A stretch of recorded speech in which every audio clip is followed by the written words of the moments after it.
që nuk ekzistojnë ashtu garancione për luftë, prandaj i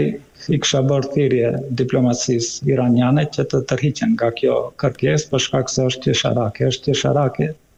të besohet një shtet genocidal si Izraeli,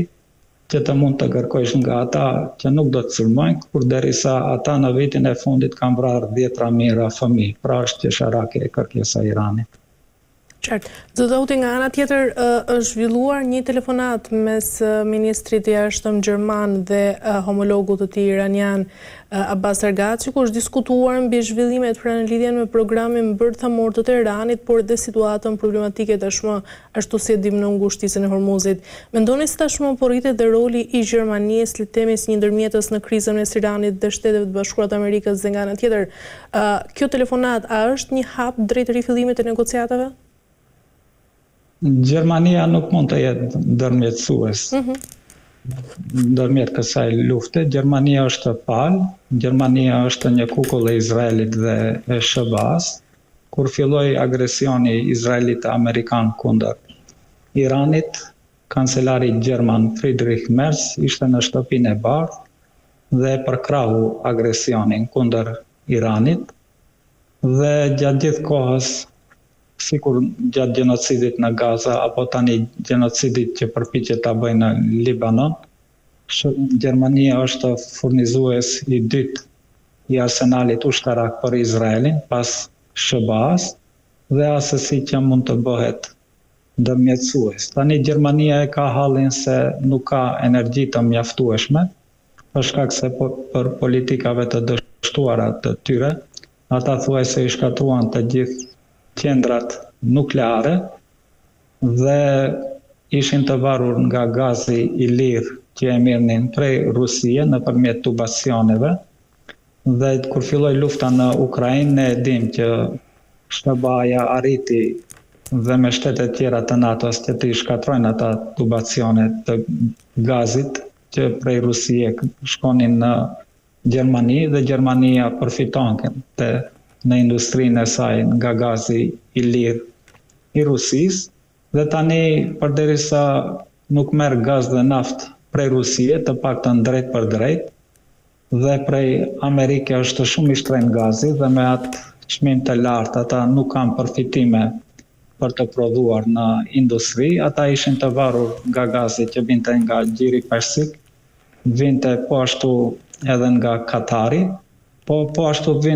merr një sasi të madhe të naftës merr edhe nga Kazakistani, që nëpërmjet detit Kaspik dhe Rusisë kalon dhe furnizohet edhe Gjermania me naftën e Kazakistanit. Tani Rusia apo Putini e ndërpreu që Gjermania ta merr atë naftë dhe Gjermania është në një panik të vërtet për shkak se çmimi i naftës është duke u rritur për çdo ditë dhe nuk kanë gaz dhe naftë të mjaftueshme, dhe ata janë të detyruar tani të hyjnë në një marrëveshje me diplomacinë iraniane, të kërkojnë leje nga garda revolucionare që anijet të mund të shfrytëzojnë ngushtisën e Hormuzit, po nuk besoj që garda revolucionare do t'u hapte atë të drejtë, përderisa këta pion politikan gjerman të Izraelit nuk e ndryshojnë politikën e tyre, nuk e rikthejnë demokracinë në Gjermani përsëri, që qytetarët gjerman të kenë të drejtë të kritikojnë edhe qeverinë e Izraelit dhe të shkëputet nga varësia izraelite politika gjermane, përderisa është kjo qeveri në pushtet, unë nuk besoj që do të kenë ndonjë sukses të t'i përmirësojnë marrëdhëniet ndërmjet Gjermanisë dhe Iranit. E qartë. Ndërkaq, zotauti, një zyrtar i lartë iranian paralajmëroi se Teherani do ta konsideronte çdo ndërhyrje ushtarake pra amerikane në ngushtisën e Hormuzit si një shkelje të armpushimit, pasi vetë Donald Trump njoftoi se po planifikoi një operacion detar për të shoqëruar kështu pra anijet e bllokuara në Gjirin Persik. Mendoni se rrezikon tashmë operacioni amerikan në ngushtisën e Hormuzit të prishë të gjithë armpushimin? Po kjo është lajmi i fundit, po siç e dim nga përvoja, fjalët e Trumpit nuk mund të merren asnjëherë seriozisht. Kuptohet që nuk guxojnë admiralët e atyre luftanijeve që të kalojnë në ngushticën e Hormuzit për shkak se do të zhyten nga raketat e Iranit, as që mund të afrohen ata aty. Mirë po mund të jetë edhe një marrëveshje e fshehtë në mes Trumpit dhe diplomatëve iranian, të cilët duan t'i japin një fitore simbolike Trumpit që të tërhiqet nga kjo luftë dhe të thotë ja që e arrita që të mund të kalojnë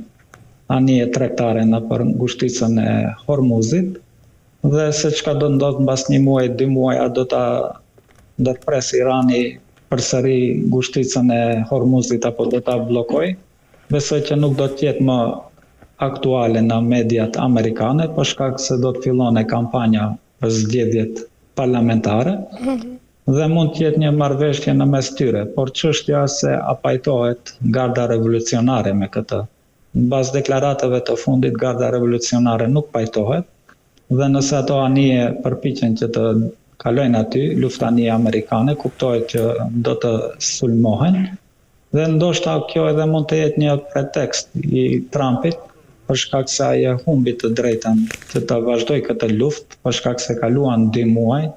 dhe tani është duke shtyr edhe muajin e tretë që është një drejtë ligjore.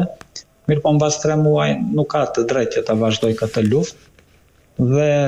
shndërrohet edhe ilegale edhe sipas ligjeve të Amerikës dhe ai do ta shfrytëzoj këtë sulm të Iranit, fjala se Irani e ka rifilluar këtë luftë dhe ndoshta do të kërkoj në Senatin dhe Kongresin Amerikan apo dhomën e përfaqësuesve që t'i shpallin luftë Iranit. A mund të arrijë këtë? Unë besoj që po mund të arrijë për shkak se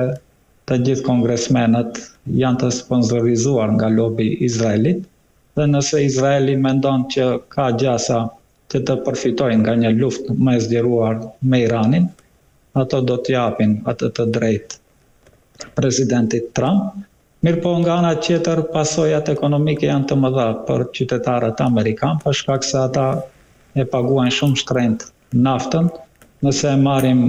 shtetin e Kalifornisë, një galon naftë që i bie dikon 2.5 litra naftë është bërë $9, pra është rekord, asnjëherë nuk kanë paguar as shtrenjtë amerikanët për naftën dhe as pak nuk është populare, nuk ka përkrahje në qytetarët amerikanë kjo luftë, edhe për arsyen se kjo ishte një luftë e paprovokuar nga ana e Iranit dhe është një luftë agresore. Tani nuk është se amerikanët janë vetëdijsuar shumë për shkak se mediumet ende kanë të kontrollohen nga lobi izraelit si mjetet sociale, po ashtu edhe mass media dhe amerikanët nuk kanë mundësi të ndigjojnë si në Shqipëri ky debati jon apo intervista ime me ju, po ato konsumojnë informata nga CNN, nga Fox TV, pjesa tjetër merret me muzikë, me lojra, video lojra apo shikojnë filma në Netflix dhe nuk kanë ide se çka ndodh në politikën ndërkombëtare dhe është e lehtë për masën amerikane që të manipulohet për shkak se edhe nuk kanë shumë zgjidhje votuesit amerikanë. Ato do të zgjedhin një demokrat apo do të zgjedhin një republikan në zgjedhjet e ardhshme për president apo për kongres, do të jenë deputet republikan apo deputet demokrat dhe të gjithë ata janë të sponsorizuar nga lobi Izraelit dhe të përkrahur nga mediat shifute amerikane, pra nuk është me rëndësi për amerikanët, politikanët amerikanë, për elitën amerikane, për kapitalistët amerikanë se çfarë mendon populli, për shkak se populli amerikan nuk ka zgjedhje vetë se të ndjek politikat e qeverisë së tyre. E qartë. Mirë, zoti Auti, kemi arritur në fund, falenderoj për çdo informacion. Ishte kënaqësi. Ju faleminderit edhe ju. Mirë, shikues të nderuar, po mbyllim këtu këtë emision për ditën e sotme. Bashkë do të shihemi sërish nesër me tema të tjera. Deri atëherë, mirupafshim.